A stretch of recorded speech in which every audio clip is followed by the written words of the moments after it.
السلام عليكم ورحمة الله وبركاته. نحمده ونصلي على رسوله الكريم. أما بعد، رئيس الحفل المعنكر، إخواني وأخواتي في الله، أريد أن ألقي أمامكم كلمات حول الموضوع الصدق والكذب.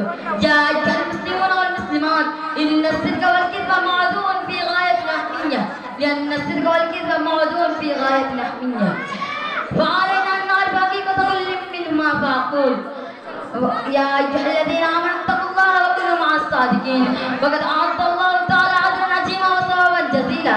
قال الله هذا يوم يرزق لهم جنات تجري من تحتها الأنهار خالدين فيها أبدا رضي الله عنه ورضوا عنه ذلك الفوز العظيم. والكذب هو خلاف الصدق وعدم مطابقة القول الواقع، والكذب حرام وكبير من الكبائر، كما قال تعالى في ذنب الكذب: ومن أظلم